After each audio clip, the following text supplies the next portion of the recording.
Apakah kita benar-benar memberdayakan kaum miskin, atau justru tanpa sadar membuat mereka semakin rentan terhadap kekeringan, bencana alam, keserakahan korporat, dan politik yang korup? Saatnya kita mengembalikan politik ke dalam pendekatan penghidupan. Stop! Jika Anda berpikir bahwa pembangunan pedesaan hanyalah tentang bantuan dana, bibit unggul, atau infrastruktur, bersiaplah untuk menata ulang seluruh pandangan Anda. Pernahkah Anda bertanya-tanya mengapa? Setelah puluhan tahun program pembangunan digulirkan, kemiskinan di pedesaan masih menjadi isu yang mendesak, bahkan di tengah hiruk-pikuk globalisasi. Mengapa pendekatan yang konon berkelanjutan seringkali kandas di hadapan realitas lokal? Jawabannya terletak pada satu hal: kita telah melewatkan dimensi yang paling krusial, politik kuasa dan ekonomi politik agraria. Buku Penghidupan Berkelanjutan dan Pembangunan Pedesaan karya Profesor Ian Scones, seorang ahli dari Institute of Development Studies, University of Sussex, bukanlah sekedar buku teori pembangunan biasa. Ini adalah sebuah buku klasik yang wajib dibaca oleh setiap pelaku pembangunan dan bagi para pelajar maupun praktisi. Buku ini adalah serangkaian agenda yang menantang. Scones tidak hanya mengulas gagasan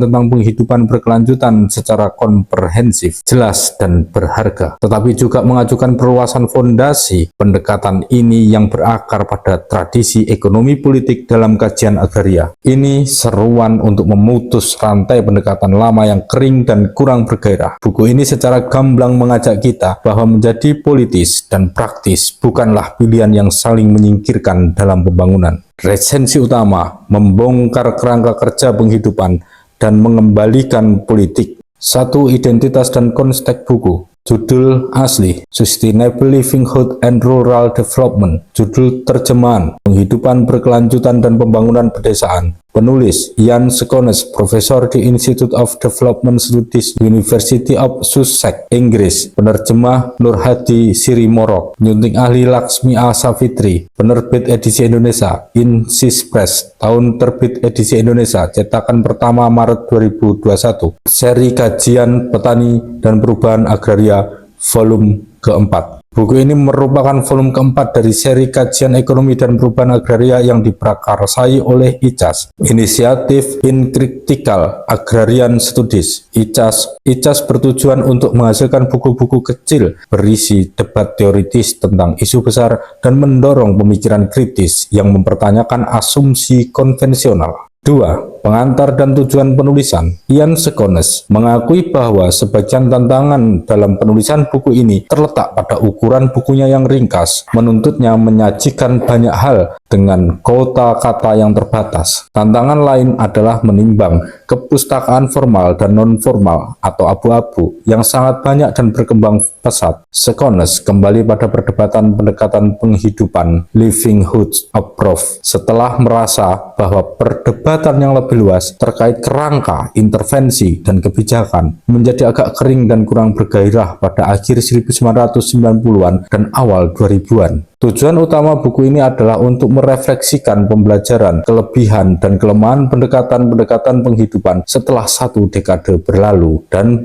mengajukan argumen bahwa pendekatan ini perlu diletakkan dalam pemahaman yang lebih baik mengenai ekonomi politik perubahan agraria. Buku ini tidak bermaksud menjadi petunjuk praktis, namun lebih pada mengajukan sejumlah pertanyaan yang menantang dan meluaskan cakupan kerangka-kerangka penghidupan sebelumnya. 3. Analisis isi buku berdasarkan bab. A. Ragam perspektif tentang penghidupan. Sejarah ringkas. Bab 1. Bab awal ini meletakkan fondasi konseptual dengan menelusuri evolusi pemikiran tentang penghidupan. Scones memulai dengan pemikiran tentang penghidupan dan kemudian menyempit ke penghidupan pedesaan yang berkelanjutan. Pemikiran tentang penghidupan. Penulis menyajikan sejarah ringkas bagaimana konsep penghidupan berkembang, terutama sejak 1980-an, didorong oleh perbincangan para ahli seperti Robert Chambers dan Gordon Conway. Awalnya, fokus utamanya adalah pemahaman akan keterampilan khas kaum miskin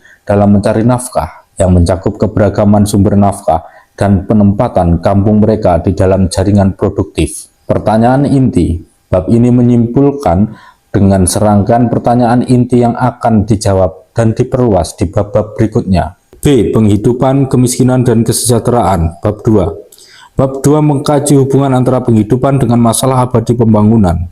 kemiskinan dan kesejahteraan. Sekones menekankan bahwa kemiskinan saat ini bersifat multidimensional, meliputi isu ekonomi, politik, sosial, kultural, gender, dan lingkungan. Hasil-hasil penghidupan dan pengukuran.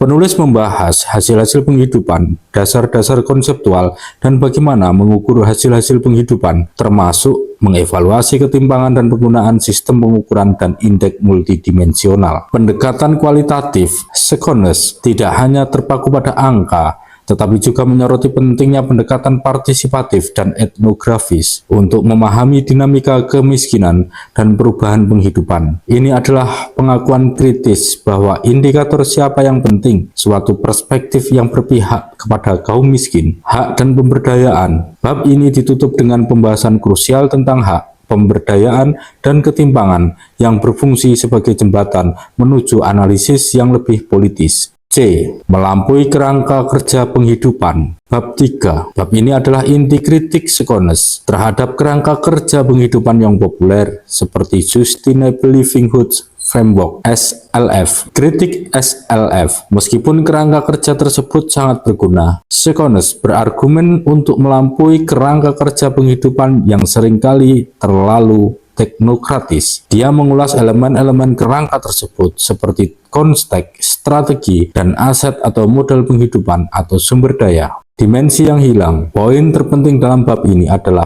penekanan pada perubahan penghidupan, politik, dan kuasa. Sekones berpendapat bahwa kerangka kerja yang ada seringkali gagal memasukkan aspek politik dan kekuasaan secara memadai. Padahal akses kaum miskin terhadap aset dan sumber daya sangat ditentukan oleh dinamika politik. D.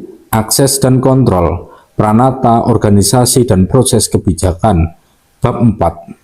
Bab ini mengupas secara mendalam bagaimana kekuasaan dioperasionalkan, pranata dan organisasi. Sekones menganalisis peran pranata dan organisasi dalam membentuk penghidupan. Pranata, baik formal maupun informal, adalah kunci untuk memahami akses dan eksklusi. Pranata, praktek, dan agensi. Penulis menyoroti dinamika antara pranata, praktek, dan agensi individu. Ini termasuk pembahasan tentang perbedaan, pengakuan, dan aspirasi yang semuanya dipengaruhi oleh politik, identitas, dan kuasa. Proses-proses kebijakan. Sekones menantang pembaca untuk membongkar kotak hitam proses kebijakan. Dia menunjukkan bagaimana kebijakan seringkali bukan produk rasional, melainkan hasil negosiasi politis yang memihak pada kepentingan tertentu. E. Penghidupan, lingkungan, dan keberlanjutan. Bab 5. Isu keberlanjutan dikritisi melalui lensa ekologi politik. Ekologi politik.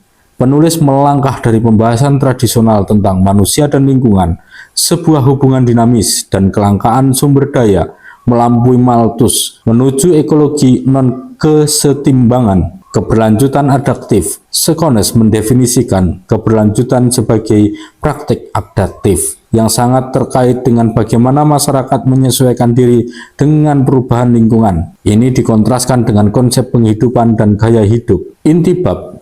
Poin terkuat adalah ekologi politik keberlanjutan dan ajakan untuk membangun ulang kerangka keberlanjutan, politik, dan negosiasi. Keberlanjutan tidak hanya masalah teknis, tetapi hasil dari tawar-menawar politik mengenai siapa yang mengontrol sumber daya dan bagaimana risiko didistribusikan. Misalnya, kaum miskin rentan terhadap pencaplokan lahan, kekeringan, banjir, dan bencana alam. F. Penghidupan dan ekonomi politik agraria. Bab 6. Inilah dimensi yang oleh Sekones diyakini akan memperkuat pendekatan penghidupan. Ekonomi politik agraria, bab ini berfokus pada kelas, penghidupan, dan dinamika agraria.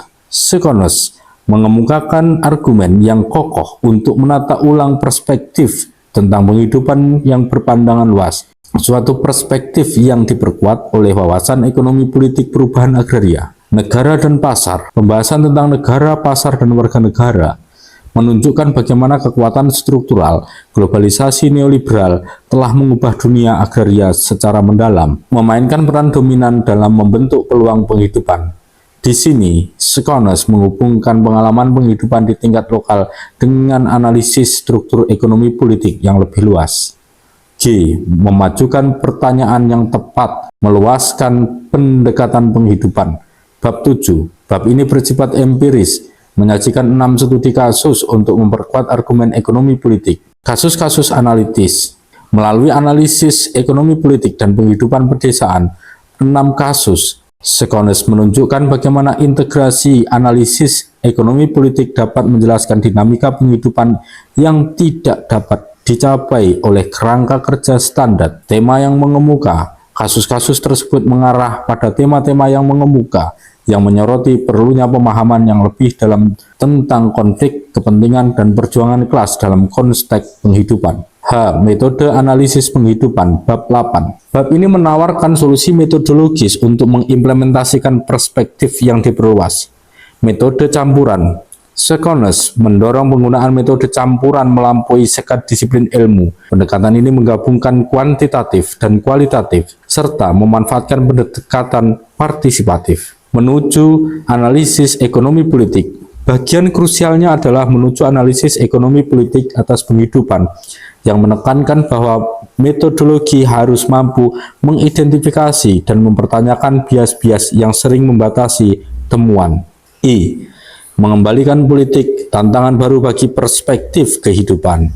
Bab 9. Bab penutup ini merangkum perluasan kerangka kerja Sekones dengan mengajukan 4 dimensi baru bagi politik penghidupan. 4 dimensi politik baru. 1. Politik kepentingan, fokus pada siapa yang untung dan rugi dari program pembangunan.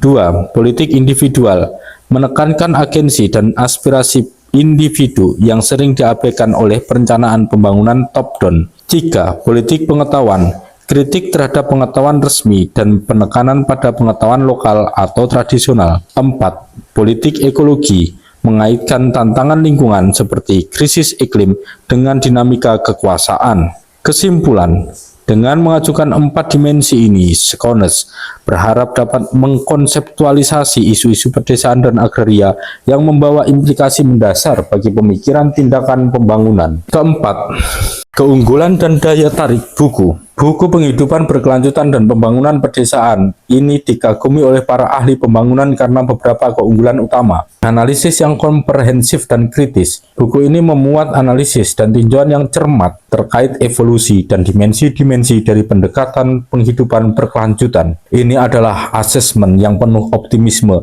terkait kekuatan dan kelemahan pendekatan ini. Orisinalitas analisis. Robert Camber memuji buku ini karena ringkas namun komprehensif, memadukan perspektif dari berbagai disiplin keilmuan, dan yang terpenting, orisinal dalam analisis dan jangkauan pada bidang-bidang yang baru. Buku ini membuka ranah baru, ekonomi politik, ekologi politik, dan politik baru penghidupan. Integrasi teori dan praktek. Buku ini sangat berguna bagi pelajar praktisi karena memposisikan pemikiran penghidupan ke dalam konteks dan mengeksplorasi penerapannya, sekaligus menerangkan batasan-batasannya. Sekones menunjukkan bahwa pendekatan-pendekatan penghidupan menyediakan lensa penting mengenai persoalan pembangunan, kemiskinan, dan kesejahteraan pedesaan. Relevansi global. Meskipun berfondasi pada kerja keras yang dilakukan bersama rekan-rekannya dan cenderung memakai contoh-contoh dari Afrika, Sekones telah berusaha menambahkan kasus-kasus dari berbagai bacaan. Ia juga mencatat bahwa banyak gagasan yang diajukan dapat diterapkan juga pada konteks perkotaan, meskipun fokus penelitiannya ada pada lingkup pedesaan. 5. Kesimpulan dan rekomendasi. Penghidupan berkelanjutan dan pembangunan pedesaan bukan hanya sebuah literatur, tetapi sebuah manifest untuk pembangunan pedesaan yang lebih berpandangan luas dan politis. Ian Sekones telah berhasil menyajikan sebuah karya yang amat berguna, menantang, cerdas secara teoritis, sehingga mudah dibaca. Buku ini mengajukan perluasan mendasar dari pendekatan penghidupan dengan berfondasi pada tradisi ekonomi politik dalam kajian agraria dan pembangunan. Pesannya jelas, untuk memupuk penghidupan berkelanjutan bagi kaum miskin. Kita tidak hanya harus mengakui keterampilan unik mereka dalam mencari nafkah, seperti keberagaman sumber nafkah, tetapi juga mengurangi risiko kerentanan mereka terhadap kekuatan luar seperti pencaplokan lahan, bencana alam, keserakahan korporat, dan politik yang korup. Kepada siapa buku ini direkomendasikan? Pelaku pembangunan, setiap individu yang terlibat dalam praktis pembangunan, baik di lembaga pemerintah, non-pemerintah, atau lembaga donor. akademisi, dosen, peneliti, mahasiswa yang mendalami isu pedesaan, perubahan agraria, dan pembangunan, aktivis, mereka yang terlibat dalam gerakan sosial dan berjuang untuk keadilan bagi kaum miskin pedesaan. Ini adalah karya yang kokoh secara penulisan dan menawarkan asesmen yang penuh optimisme tentang bagaimana pendekatan penghidupan dapat diperkuat. Ian Secones mengajak kita untuk meninggalkan zona nyaman teknis dan menghadapi realitas yang berkuasa. Jika Anda ingin pemikiran Anda tentang pembangunan tidak lagi kering, jika Anda ingin pekerjaan Anda benar-benar menghasilkan perubahan transformatif, maka buku ini adalah kompas politik Anda. Pertanyaannya bukan lagi apa yang harus kita lakukan, tetapi atas nama siapa, dengan kuasa siapa, dan dengan pengetahuan siapa kita melakukannya. Setelah mendengar resensi ini, ambil buku ini, kembalikan politik ke dalam pembangunan. Menurut Anda, dari 4 dimensi politik baru Secones, kepentingan, individu, pengetahuan, dan ekologi, manakah yang paling mendesak diatasi di Indonesia? Tuliskan pandangan kritis Anda di kolom komentar. Mari kita mulai perdebatan yang berpolitik dan bergairah.